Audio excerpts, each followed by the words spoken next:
If you happen to be watching this and you're not familiar with our family, I'm Sophia, I'm married to Luke, and we have 4 kids. We lived and traveled full-time in an RV for a year. Now we're settled in Florida with the Air Force, and I'm a doctor there. In December, the wife of my pediatric program director that I worked very closely with when I was a chief resident gave me a call. We hadn't kept in close touch, but she said they were planning a medical mission trip to the Dominican Republic and had a doctor back out due to medical issues, and I came to her mind.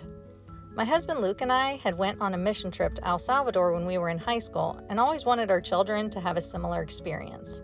Since Tessa is homeschooled, she was able to make the trip with me. Miraculously, everything worked out to be able to come, and here we are today.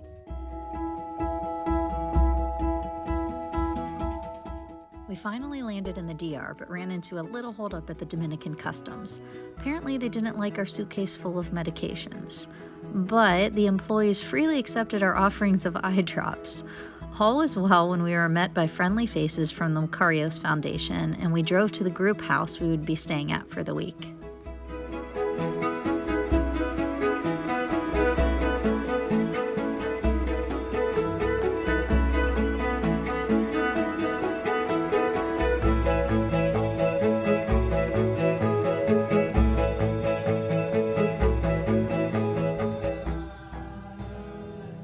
We spent Sunday attending the local church, and it felt like such a little haven on the inside despite all of its surroundings. Ryan is the missionary assigned to Makarios, and he was doing preaching this Sunday. After church, we walked around the area and enjoyed some tropical fruit juice from the Colmado, which is the name for a local corner store and also acts as the neighborhood's grocery store. The river you're about to see encountered a flash flood just a few weeks prior. Tons of homes along the river were lost, and the Makarios school was under 4 feet of water. All the roads work here. And so they were actually carrying the kids across the river to come to school each day. And so when on a bridge that was made of tires, yeah. All the kids, because you just say, como se dice, and then they'll say, you know, I've never seen it.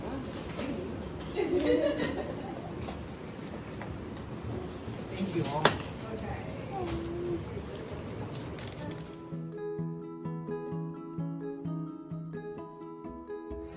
We just came in the gate there, and now this is the campus. The mission of Makarios is to see vulnerable communities around the world spiritually restored through the love of Jesus. And they're doing this by equipping families, churches, and schools to work for systemic change. Their hope is to someday empower communities such that they can get to a point where they eventually aren't even needed in the community. And they're actually making steps in that direction. In the last several years, they've decreased the number of U.S. missionaries to the point where it's just Ryan and his wife Courtney left.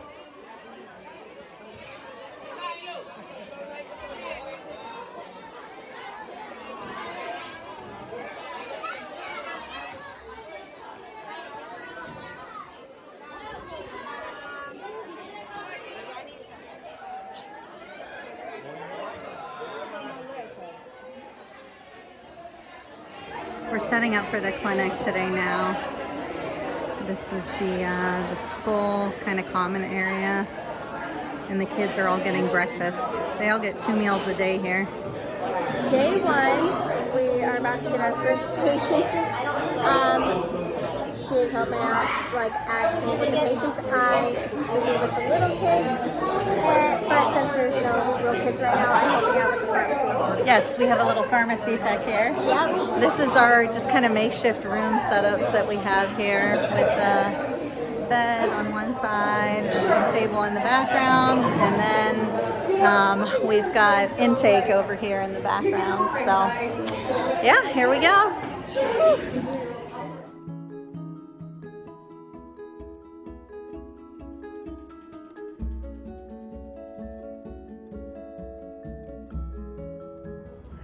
Well, I'm sitting on the roof of the Mac house, the Makario house, and that's where they have their service groups stay that are coming through to help. And today was our first day in clinic. We saw a lot of students, but also I was surprised to find that we were going to be seeing their parents and the family as a whole. So I'm a pediatrician initially, and then an allergist. I trained further, but adult medicine, you could say, is not my forte, if you will. So I was surprised to find that I was going to be seeing adults as well. And Tessa also today she was able to help out with the kids and also do odds and ends around, and she already asked, can I come again next year? So I'm really pleased with how things are going. We have 3 more days of clinic, and we'll report back.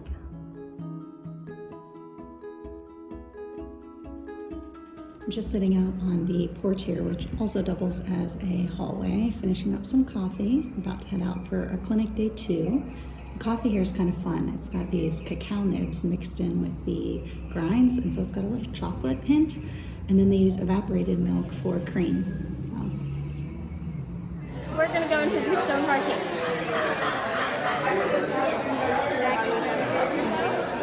Good morning, I'm Zach. And what do you do, Zach? I take heights and weights and I color with kids. Yep, you and Tessa are the coloring crew. Yeah. All right. Good morning, I'm Kelly and I'm here taking people's blood pressures. Lots of fun. Hola, me llamo Lydia. My name is Lydia. Y tomo los niveles de azúcar, which means I take people's blood sugar.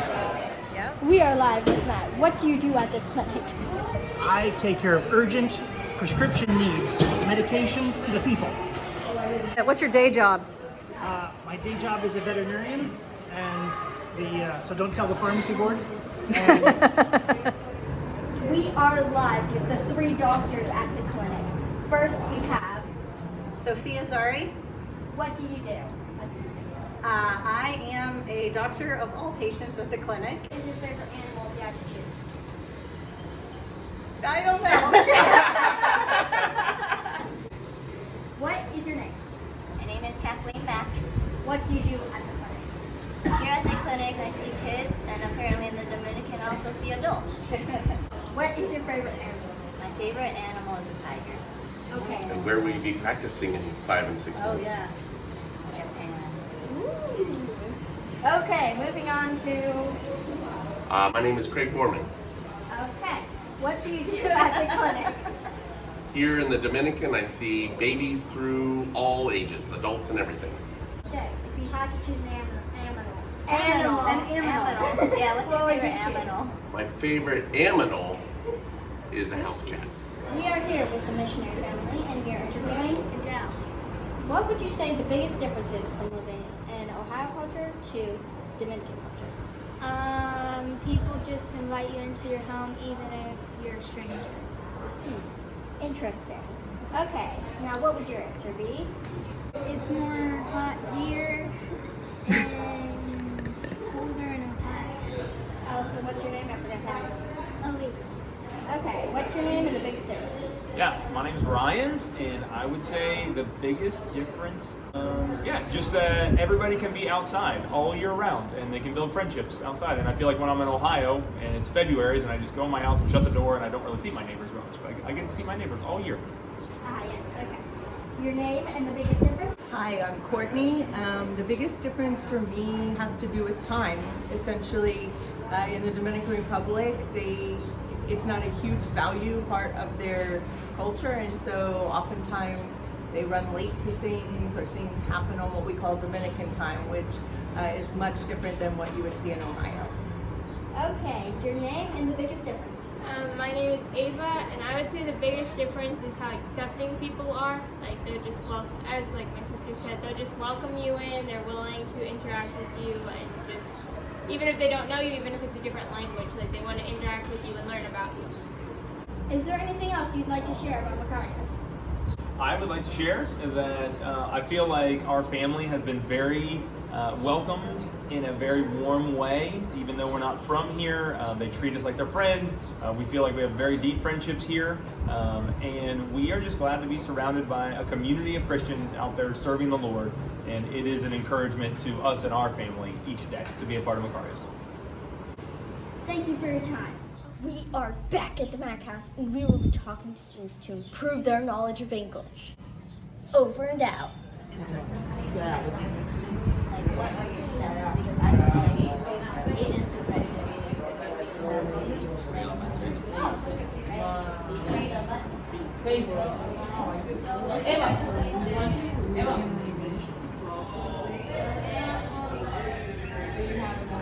So you go to practice with Nicole and you have another French teacher? Yeah.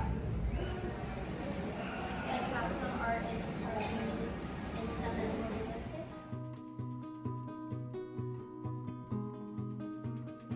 Clinic day 3.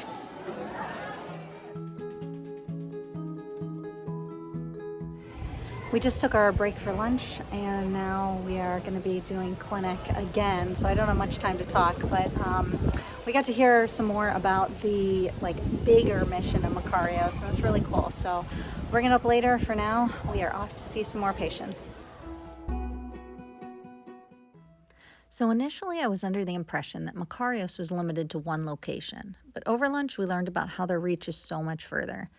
The thing that sets them apart is what they call their family empowerment program, not limiting their scope to simply the education of a child, but the family unit as a whole. They have schools and churches within the Dominican and recently as far as Uganda that have taken their 9-month family empowerment class to be able to equip them to launch their own family empowerment centers. At the core is building relationships with families, but the overall goal is systemic change in their community. We just got back from the clinic. We're at the Makarios house now, and we are getting changed to head to one of the Haitian settlement areas that Makarios has students at called Chinchingua.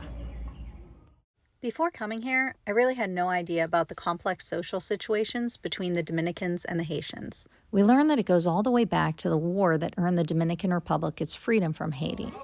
And then several decades ago, the Dominican Republic needed help harvesting sugarcane, and they came to an agreement with Haiti where they would provide small plots of land for Haitians to come and build temporary living situations for use during sugarcane season, with the goal that they would return after the sugar was harvested. However, many of the Haitians that came felt that these living situations were better than Haiti, and eventually brought their families to live with them. The sugarcane crops are now long since gone, but communities such as Chinchingua still remain. The difficulties come in citizenship with future generations, as the DR does not view the Haitians born in the DR as Dominican citizens, but neither does Haiti view them as citizens. And it makes it nearly impossible for them to achieve higher education or to find jobs without citizenship papers for any country. And as a rule, they're treated very poorly, without access to legitimate work, education, or medical care. They gave many examples of Haitians seeking medical care in hospitals for things like childbirth and having to deliver their baby on the floor of a hospital hallway because the doctors wouldn't see them. During this trip, I often felt inadequate and like I was providing subpar care. But that's not how it was viewed. We were told that we will not be able to fully understand what it means for them to be given medical care and to be listened to with respect.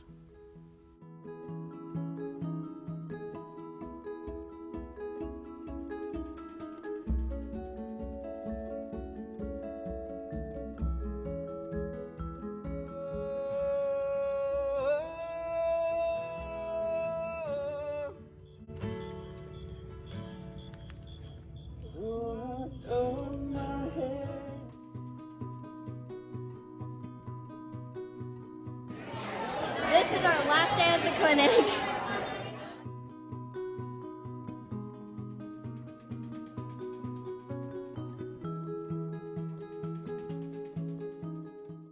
After the clinic, we took a tour of the area right around the Makarios school.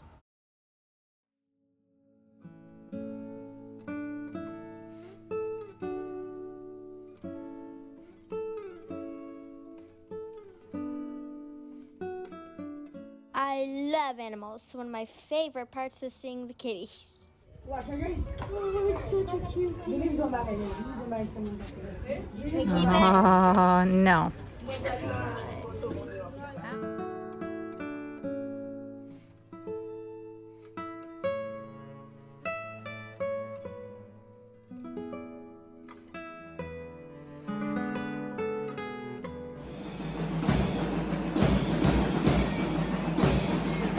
school, they were practicing for their Independence Day program. While coloring with the kids, I met a little girl named Rose Nelly. She came up and just hugged Zach. She was very friendly, loved it, learning about different colors. She actually knew a little more English than I expected since she's only 4, but she was very sweet. She gave me lots of hugs, and I think she was a great kid that I was able to sponsor. The next day, I met a girl named Maria. She was very, very shy, but also sweet.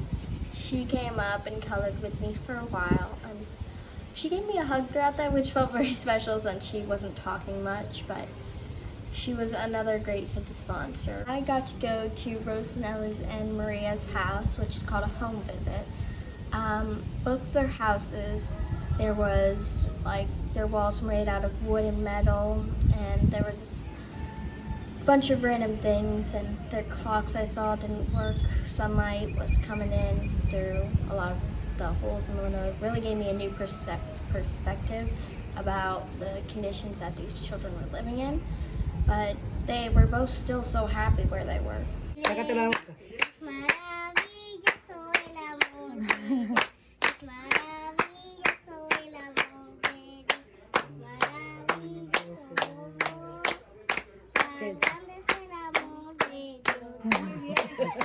Yay! Oh, more. Ella canta mucho y ahora. Yeah, she prays. Ay, le gusta Si yo mucho estoy la mala, ella va y me hace una oración. El perro, el gato, el ratón, la gallina, el caballo. ¿Cuáles? El conejo. Oh, rabbits. Are you serious? I like rabbits too. That's Ella le Tessa's. encanta también, ese es su animal favorito. Mira, van a ir ya.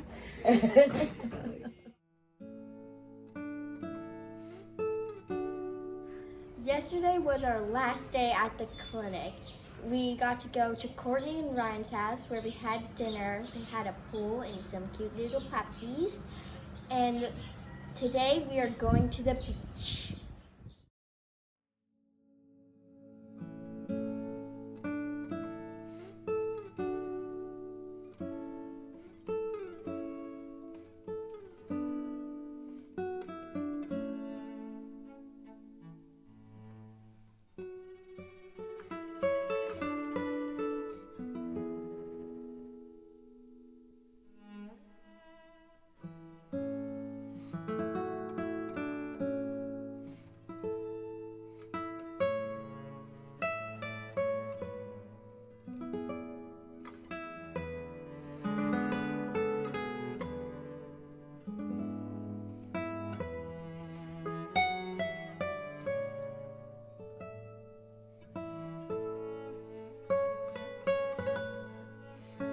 It's our last day here. We got to sleep in, which was so nice, have a lazy breakfast, and now we're just packing up and getting ready to head out.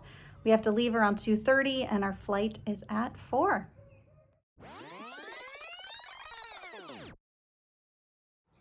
We're in our hotel and we're hoping to make it back by, sometime later today, maybe probably at nighttime, but what you can do. Our flight was delayed. We couldn't make our connecting flight. Sucks. Yes, it does. Tessa wanted me to share a couple medical stories, and so I'll try and be brief, but we had one case where a gentleman had a motorcycle accident 2 years prior and had a very large gaping wound down his entire shin that was open. And I think we were able to figure out the cause and help him, be on the right track for healing. And then another story is Kat had a patient that was having these episodes and was very scared and couldn't figure out what was going on. And she was able to explain that she had seizures, that's what was going on. And the woman was very grateful for that information. We had another situation where we did a house call for a patient that was recovering after a motorcycle accident and multiple surgeries. He seemed like he was on the right path, so it was simple, but it was interesting to do a house call. I'd never done that officially, kind of as a doctor, I guess. And then one more story that is Tessa's favorite story is a little translation humor. So I'm sitting there in the clinic. I have a patient in front of me, and we are discussing her diet. And the translator that I had turned to me and says, she likes to eat a lot of grass. So I cock my head to the side a little and think, surely she doesn't eat grass. So I say, grass?